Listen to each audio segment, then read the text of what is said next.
Welcome back to my channel. তোমরা দেখছো Ghosh kitchen. তো ঘোষ কিচেনে তোমরা দেখতে পাচ্ছ সিমইয়ের পায়েস। তো এই সিমইয়ের পায়েসটা আমি রান্না করেছি, সেটা কেমন করে করেছি সেটাই আজকে তোমাদের সাথে শেয়ার করব। চলো তাহলে দেখে নিই কীভাবে করলাম। তো দেখো আমি কড়াই চাপিয়ে দিয়েছি, এইবার দেব 1 চামচ ঘি।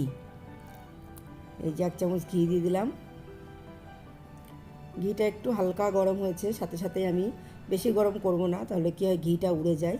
তো এবার আমি দেখো 50 গ্রাম কাজু আর কিশমিশ ভেজে নিচ্ছি। কিশমিশটাকে একটু আমি ওই যে আস্ত কিশমিশটাকে না একটু চিড়ে দিয়েছি, মাঝখান থেকে ভেঙে দিয়েছি আর কি।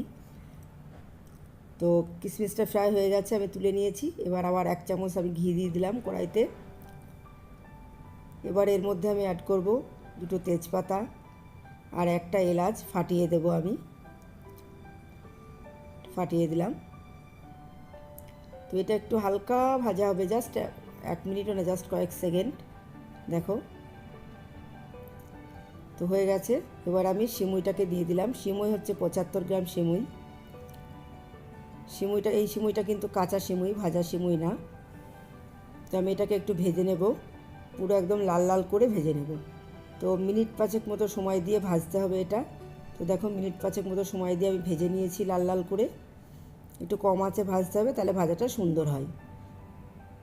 তো হয়ে গেছে ভাজা, দেখো। এবার আমি এটাকে তুলে নিলাম।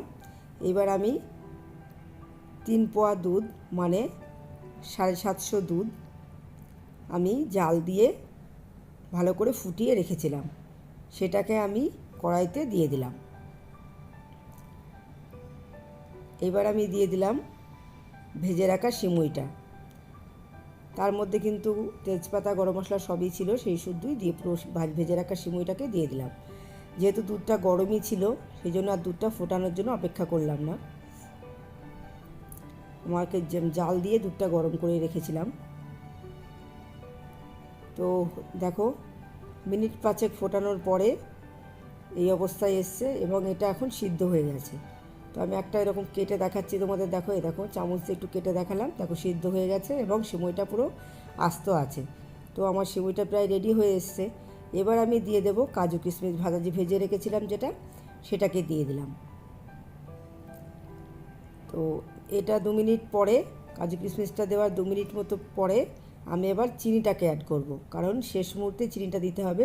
তো চিনিটাও আমি দিলাম 75 গ্রামের একটু কম, ওই 75 গ্রামই, যে যেমন খাবে আর কি। কেউ যদি মনে করে একটু বেশি মিষ্টি খায়, সে 100 গ্রাম দিতে পারে। তো আমি 75 গ্রাম চিনি দিয়ে দিলাম আন্দাজ মতো। তো হয়ে গেছে আমার রেডি, দেখো সিমইটা। এবার আমি এটাকে ঢেলে নেব, নিয়ে সার্ভ করব। তো চলো তাহলে। তো দেখো এই যে প্লেটে সার্ভ করে দিয়েছি। কেমন লাগলো তোমাদের আমার আজকের এই সিমই রান্না?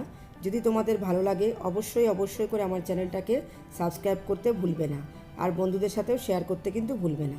তো আজকে আমি এই রান্নার সাথে আমার ভিডিওটা এখানেই শেষ করলাম। আবার আগামী রান্না নিয়ে তোমাদের সামনে আমি হাজির হব।